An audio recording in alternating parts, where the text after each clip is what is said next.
In an effort to make a cool little project for myself, I would like to christen it something simple and what I would find to be catchy. 3 little words. Passion is key.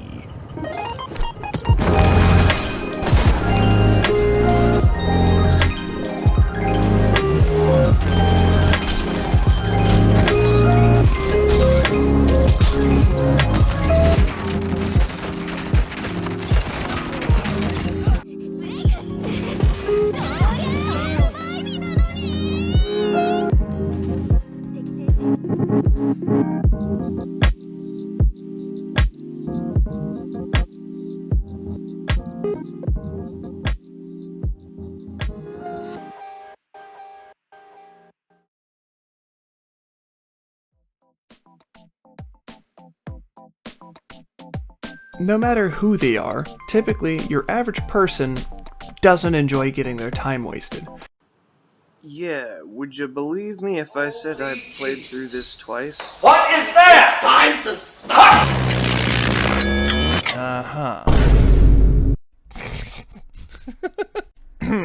Alright, focus.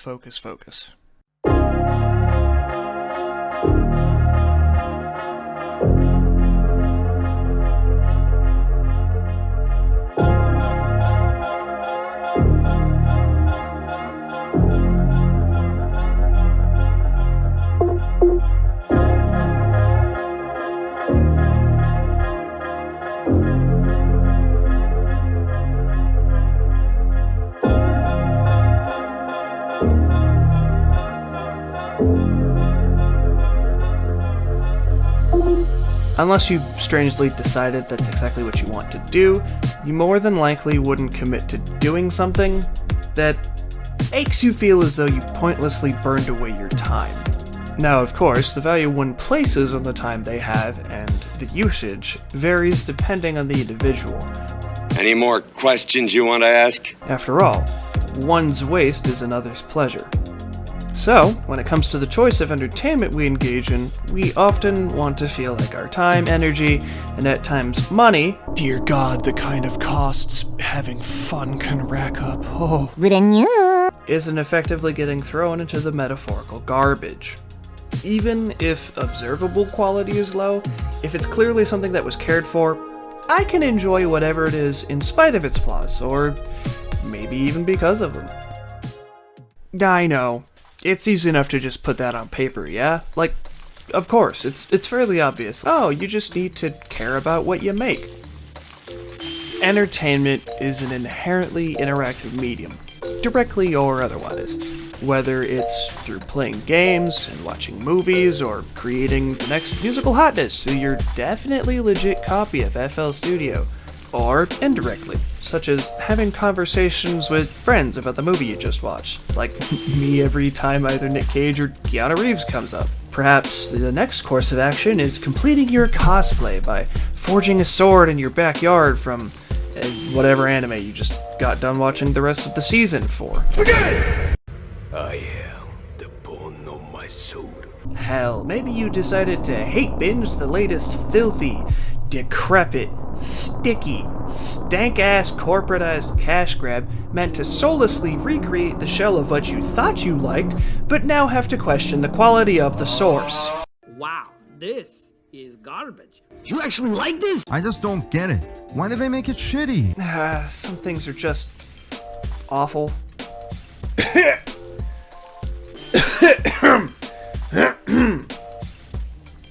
Pain. Agony, even. Suffering, perhaps. End me, if you could. I don't actually hate this last one, it just legitimately hurts me. Nature of the beast and such. My point is, with all that fluff, is that interactive media is best when it incurs an emotional response, therefore cementing its effects on our lives and minds. So a question I'd pose here is this: how can you make sure everyone loves something you make? Don't be a smooth brain. That kind of thing doesn't exist, idiot. Yeah. let's change the question to something more reasonable, alright? How can you make sure people can enjoy the work you've created, regardless of quality? For me, the answer's pretty simple. Show me that you care. It'll be an infinitely better thing, regardless of what it looks like, if you do that. And we're done. So I decided I wanted to record a little platitude. If you guys don't mind, I thought it was cool. Power without control is mindless destruction. Control without power is wasting energy, yelling demands at the sky. However, power and control with no ambition to guide them is simply charging ever forward into the void, serving only to achieve nothing. As much as that sounds like a post from I'm 14 and this is deep that might sound, I am going somewhere with this. Trust me on that.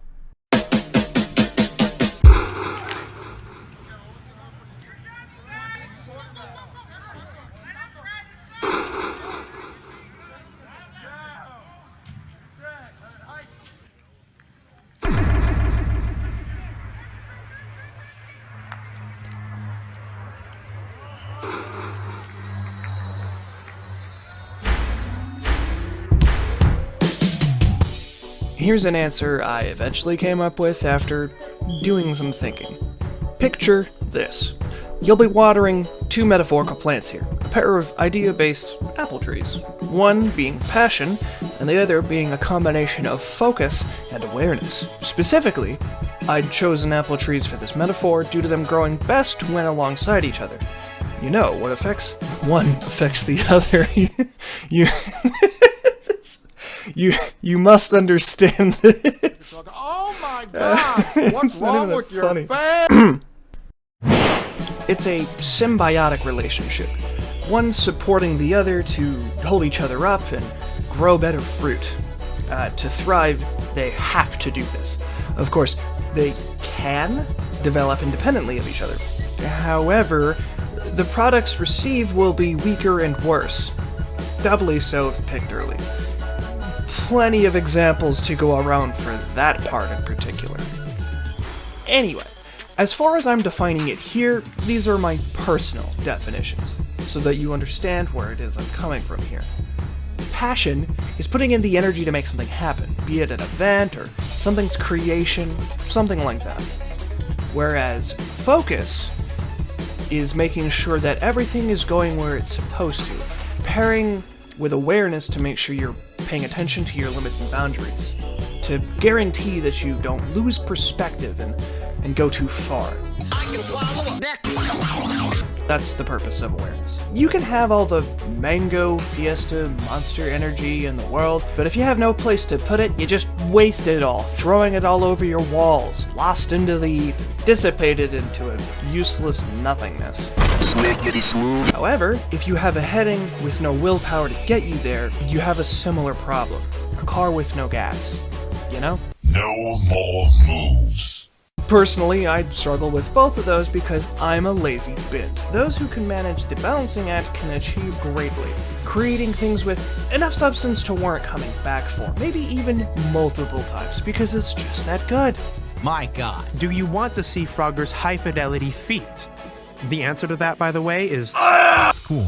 But the issue is that 85,000 children still died in Yemen. LinkedIn has always been like this piece of garbage. Like, honestly, whenever someone goes to me, check out my LinkedIn profile, I immediately lose a great deal of respect for them. Wait a second, boys. He's white. I'm sorry, officer. I was just so busy playing League of Legends. All right, I've heard enough. Deadly force authorized. Oh, fuck. Because either I rant to you for the next 10 minutes to satisfy the goblin in my brain, or he's gonna tell me to do something far worse. Slight deviation here, but when I was much younger, I had begun reading a series. A manga about producing what people loved while also giving an inside look into the industry that it was a part of. A bit of a meta discussion, if you would. It was called Bakuman. Assuming I'm pronouncing that right, forgive me, purists, I don't exactly speak Japanese.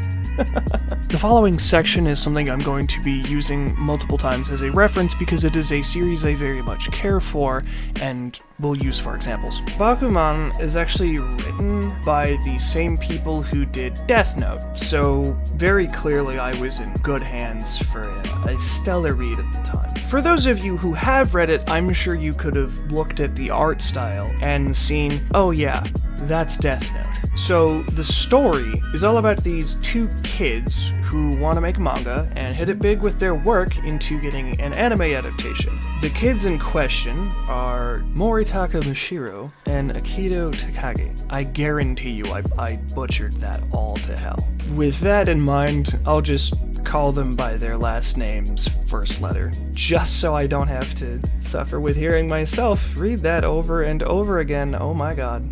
With these two, they have a variety of hurdles that, as far as I'm concerned, perfectly encapsulate the struggles of the creative process.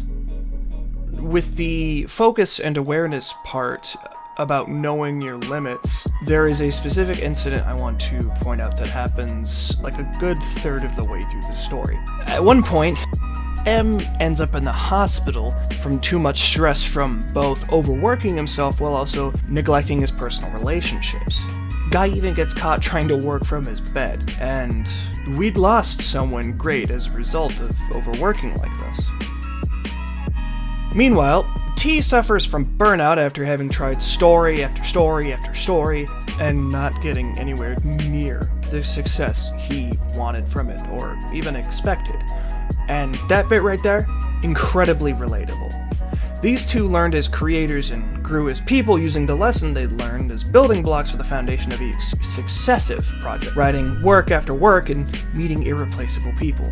Now, I'd brought up these two characters and their very specific struggles for the purpose of demonstrating what I mean when I say power without control and control without power. See, when M ends up in the hospital, he's got nothing but passion for his work, but he's got no control. He's got no sense of awareness that says, I need to stop because my work is suffering as a result. Not a second does he stop to think along those lines, which we've done that before, a lot of us creative people, where sometimes we just get really into it and we just don't stop. And it's not smart, but we do it anyway. We just feel a compulsion to do it. And that's a little frustrating. I understand that sometimes creation and the feelings of the flow of juices or whatever you want to call it, they come and they go, and it's hard to stop us once we get going. But we need to know when to stop. We need to know when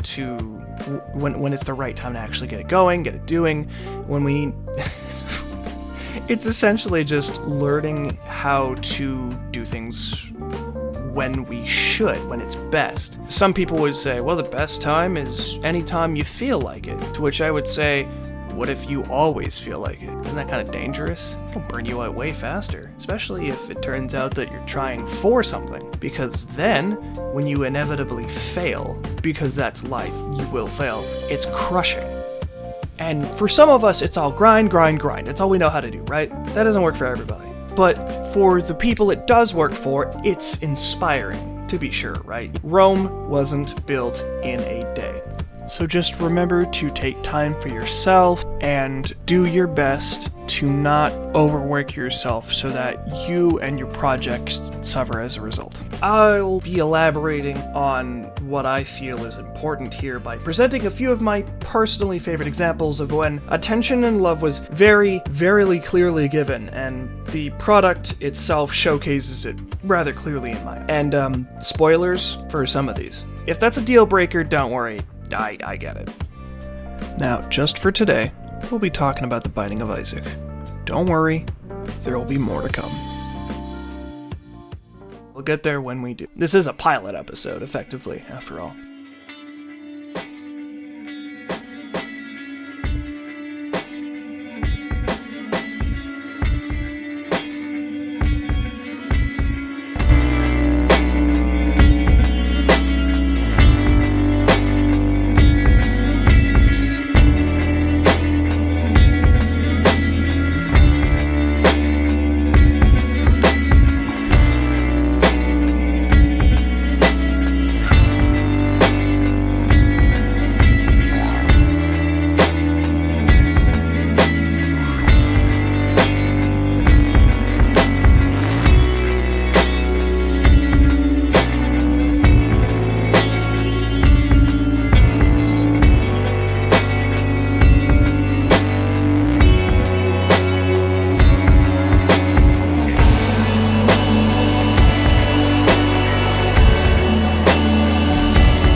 Good grief. I have too much I would like to say about Isaac to throw it all here immediately. Though not much of it is words nearly as much as it is the sound of alongside the sound of me ruining my R key like I'm playing Hotline Miami. I digress. Much like a cough after accidentally waterboarding yourself, I just keep coming back for more pain and annoyance.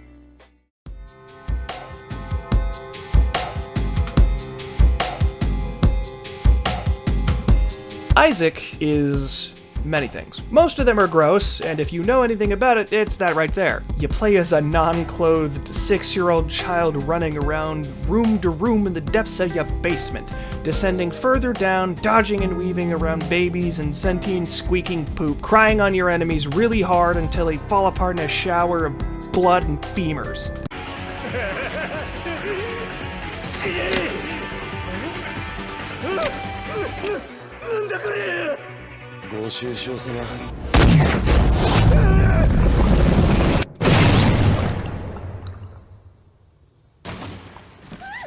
And then you kill your mom while she screams your name. Isaac! Then you invade your mom's corpse, and then you cry on her heart until it explodes. That is, until you kill her 10 times. Then you get the opportunity to repeat the process to then nuke yourself as a fetus. A fetus that fights back using lasers of blood because Macmillan, and also probably hatred, which, again, Macmillan. Then you go to heaven and game end yourself. Sort of? It's not really clear. Then you go hang out in a box and murk yourself again as a dead angel. This one is blueberry flavored. Or, blue raspberry? Wait, is everything blue raspberry flavored? Is there anything that's actually just straight up blueberry flavored? Whatever. You could choose to go to hell instead and nuke Krampus. Literally. I don't know why he's in there. Sometimes you kill him and he gives you a lump of coal, which is fitting. And then you crunch Satan like a pickle, because you might as well. But not before you fight his minions, because of course you do. Why wouldn't you? Following that, you can cry over yourself as an evil boy, complete with horns and purple juice. And then sometimes you'll get lucky and you can get the bailiff to smack the nuts of a particularly large annoyance, Mega Satan. You know, as far as boss names go, I like how funny and straightforward this is. Like, oh yeah, dude, I just blasted Mega Satan. It's kind of overkill. It's just funny to me. I don't know. Some point down the line, you'll eventually go to a place called the Void, which, how best to describe that mess? It's like if you were drinking a cold LaCroix willingly, which is a stretch, but whatever. Ugh. And then you get brain freeze while you're walking down the street. You end up also slurping it wrong, so now you have it going in your nose. All this followed by tripping on the sidewalk, clunking yourself in the forehead with a can. So now, you're rolling on the ground crying. You can't see, you can't breathe, everything hurts inside and out, and somehow your, not sponsored, Raycons haven't fallen out of your ears. I don't have a sponsorship, I just want to make fun of how frequently we see the same ads from, like, everybody. Also, I really, really hate LaCroix. Like, seriously, you have to be incapable of taste or 85 years old to consider anything adjacent to that any good. This painful experience was sponsored by Ray. Hole in one! No, we're not doing that.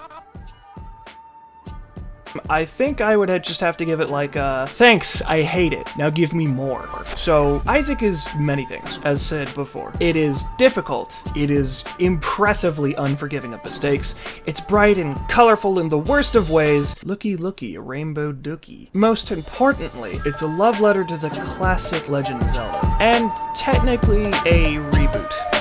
And I have some history with this game.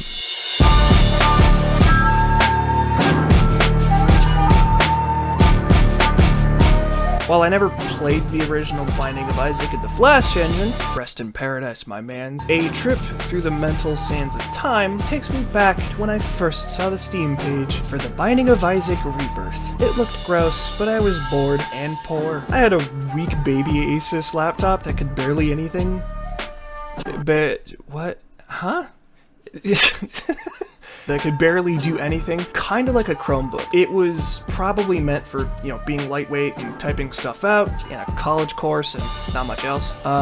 One thing it could do, however, was play indie titles from the time around when I had it, since they required a lot less resources and also had smaller file sizes. So when I saw the art style, I figured, this isn't gonna break my toy, and I was right. I went off journeying deep into the mysterious land of the Yo-Ho-Ho to procure the goods, and I fell in love with it pretty fast. Almost as fast as Hala Miami, which is another treasure I found in the lands of the Yo-Ho-Hoians. That game is something I'd like to talk about at a later time, should my brain sit down long enough for me to focus. I did end up buying both Isaac and Hotline Miami years later, the former multiple times over for separate systems. Isaac had a lot of content added over the years with incredibly questionable titles, with Afterbirth releasing for PC on October 30th, 2015. And it added a bunch of room shapes and items, as well as a bunch of alternate floors you could randomly end up in,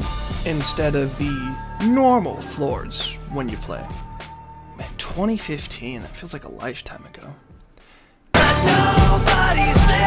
Afterbirth Plus was the following expansion, and it was released for PC on January 17th, 2017.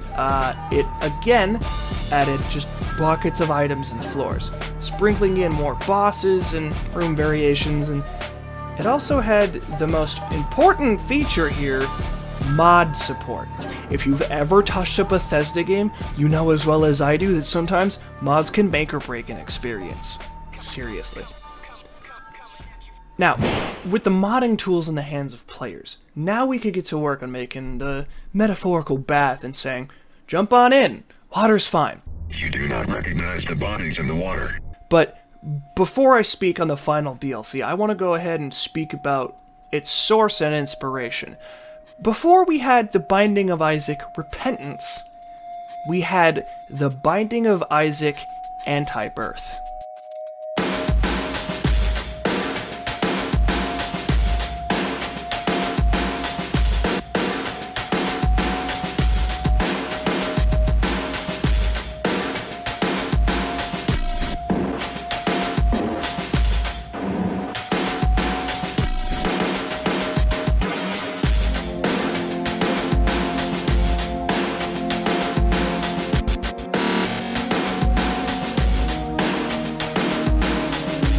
Anti-Birth, from what I can find, was originally a mod for base game Rebirth through the collaborative efforts of 3 individuals here.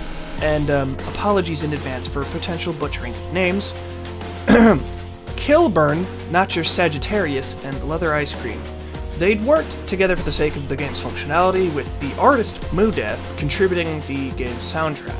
And you can actually find Moodeth's work on Bandcamp and YouTube if you want to try going and listening for yourself. I'll leave links below in the description. So, Isaac has a few things about it that show progression. Specifically, I'm going to talk about the alternative floors. Now, one of my favorite things about Isaac and its alternative floors is just how unique they are from each other, and it is a very distinct visual thing, complete with different enemies, different bosses that could possibly show up in a completely separate track that plays in the background while you play, and it's very neat.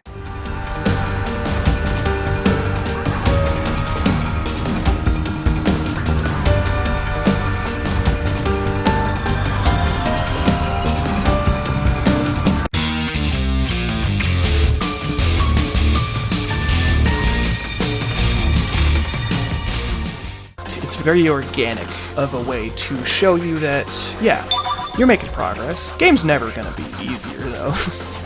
In regards to an example of these alt floors, there is the cathedral. It has a bunch of angelic theming and choir chanting with little enemies, a lot of them like cherub-esque in appearance. Or we have Dross, or Dros, whatever, with all of its, poo. Ugh. Remember, this entire game takes place in Isaac's head while he runs away from his abusive mother. God, I don't think I know anyone who thinks about fecality as much as Isaac does. Anyway, Each floor originally had one unlockable alternative until later expansions, but with all the expansions, once you reach the far endgame, you only had one that mattered. The basement would be full of spiders or on fire sometimes. The caves would be flooded, or the underground of France, whatever. They'd even have bosses that only show up here, and it's only by killing these bosses that you reach the next alt, and all of them at least once. By busting them, you get access to new horrors, and it's almost always gross. With Anti-Birth, it gave every floor set an additional alternative possibility, which also served as part of the new content by having specific items you needed that you could only find in these new alt floors in order to challenge the new final bosses that these devs had added. The important one here is Mother, not to be confused with Mom, who is already a boss, but you know. Now, I can only really interpret Mother's design as somebody deciding the best way to represent trauma is by partially employing the visual style of David Cronenberg. It does make her distinct though, so solid work, guys. Very good. I like what you did. It's gross. Make more, right? But wait! There's more! This mod, Anti-Birth, was free. Absolutely free. That's what's nuts about this. The developers put this insane amount of work into a product that, as far as I know, most who played it liked it.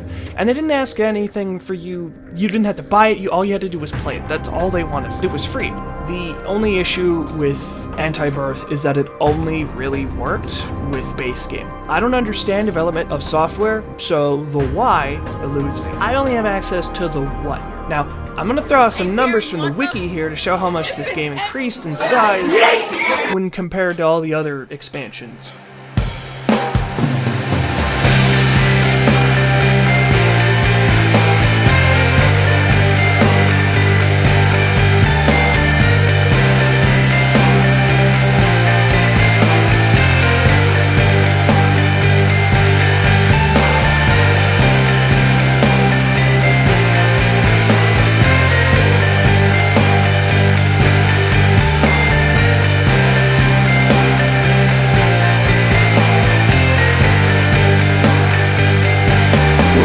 Isaac has 401 items, not including consumables. Not including the various pills you can collect or the golden key, which, for the floor that you get it on, means you can unlock every door without using any of the keys in your inventory.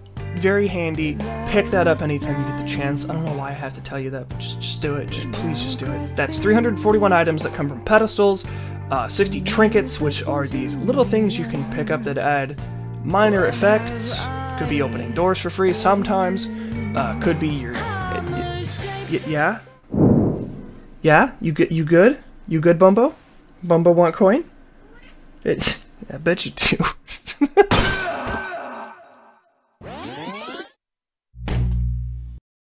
So, yeah, trinkets, they just do little fun things.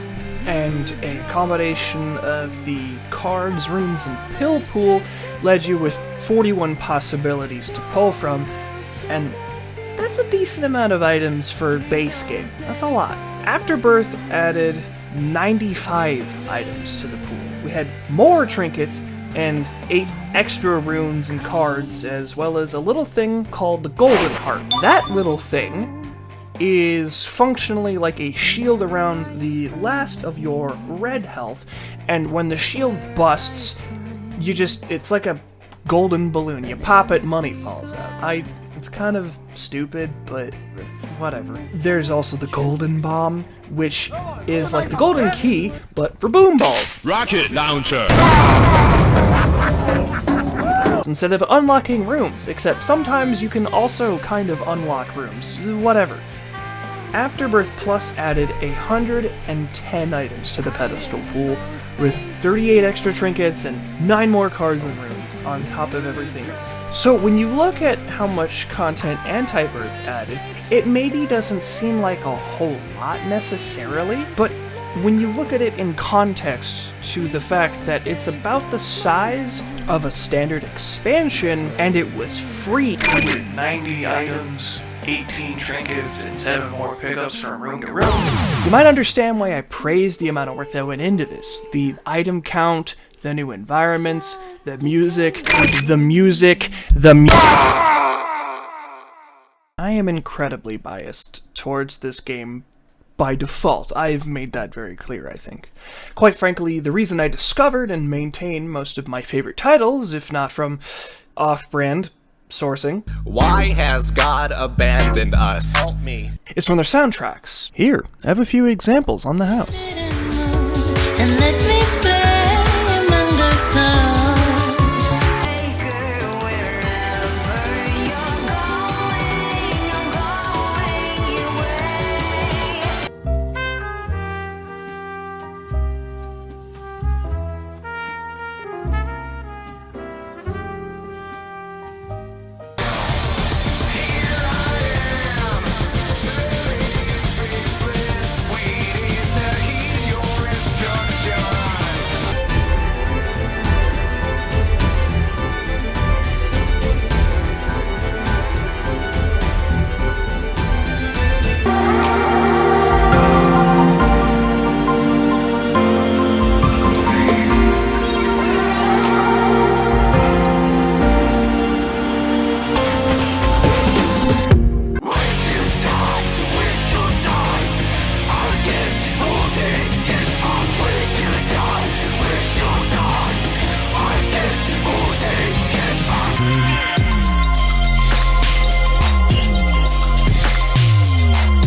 I think you're the fake hedgehog around here. That's a lot of damage.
and on and on and on and on. I could go all day. The point is, music makes or breaks an experience for me because it's what sticks with me the most.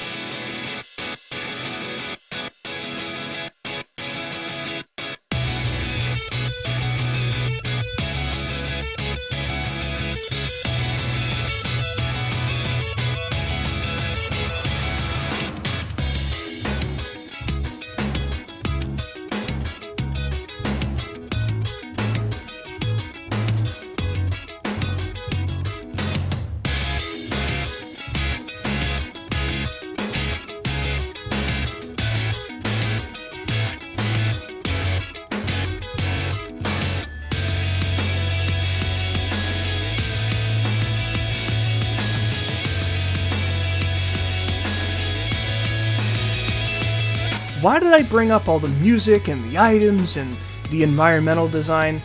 I feel like it shows that these guys cared about what they were making. I read an AMA once where, if I recall correctly, 5K was thrown Mudeth's way purely so that he could get music done.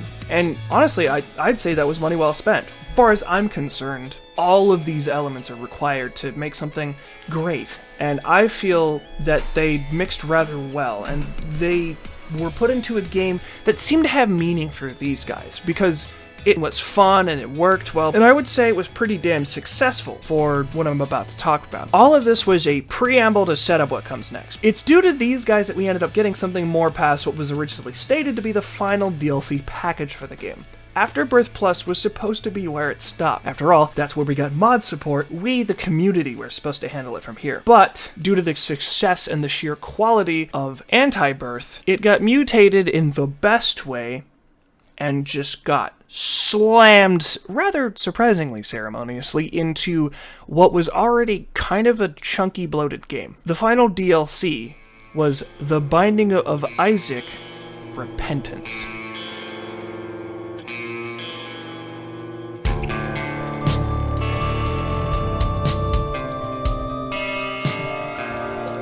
Repentance is the result of Edmund Macmillan deciding, hey, you know what?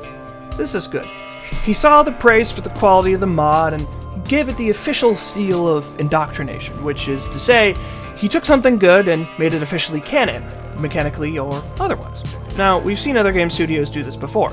Fallout New Vegas having a survival mode put in after it being so popular as a mod for Fallout 3, or just the existence of the MOBA genre with Defense of the Ancient, or, you know, Dota, coming from technically Warcraft mods. And let's be real, Bloodstained Ritual of the Night is just Castlevania. that hardly counts, but you get what I'm saying. So Ridiculon, the artist responsible for the soundtrack of Rebirth and beyond, came back in for another crack at making Isaac having reasons to cry. And with all these new floors, getting new beats, and even an alternate boss theme for those extra floors, Juggernaut. Now, the best boss to come from all this, though, is the fight with the Beast. The Beast is another final super boss that was actually added in Repentance. It wasn't in Anti-Birth. She is akin to that of Mega Satan with all the work it takes to get there, though infinitely more frustrating due to the fact that it's not luck, but specific paths you have to take to get to her, and more rage-inducing when you ruin a perfectly good, solid run as a direct result of it. When it's your fault, it's actually more annoying than if you flipped a coin and it just ended in tails anytime you needed to end up in heads. Because you can't really influence a coin flip like that. This isn't No Game, No Life. It doesn't work like that. If I heighten my senses, I can accurately predict the side it will land on. Oh, fuck off! Just as planned. No! No, you can fuck right off! I'm done! Believe me, I would know about the frustration of shrekking an entire run because I wasn't paying attention. My favorite bit is when you look at the bestiary that Repentance added, in the back is the Ultra Horseman, which is part of the fight with the Beast. Now, personally, are you gonna mess with a dude by the name of Ultra Death? He's even got a little glowy Terminator eye, and it's just so menacing. I love it. Your neck is mine. So, with all these additional floors, additions to the playlist, and the literal doubling of playable characters via unlocks through the Tainted character list, which, by the way, were confirmed by Macmillan on Twitter to be abused versions of Isaac, so that's lovely. There's a lot to do. I haven't gotten them all, but I will eventually. So all of this work from both Macmillan and the dream team of those three end up creating what I would call and consider a work of interactive art. Truly, a glorious example of what happens when you care for what you're making. Side note, before I move on to the next thing, but the original Rebirth had a splash screen where if you killed Mom 200 times, it would show you a really fat Isaac. It just says stop playing. So, funny, even as far back as 2015, we had at least one guy insisting, That doesn't go touch grass now!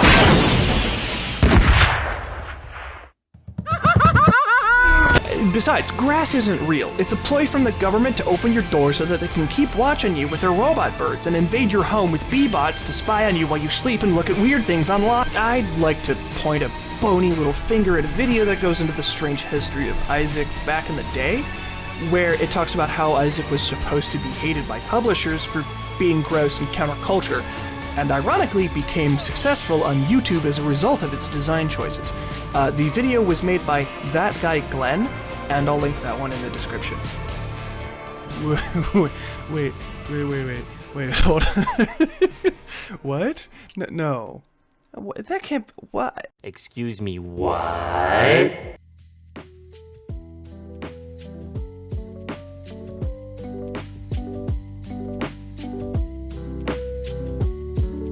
If you've gotten this far, thanks for showing up. I've been Era, and stay tuned till the end.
Ready for the next battle.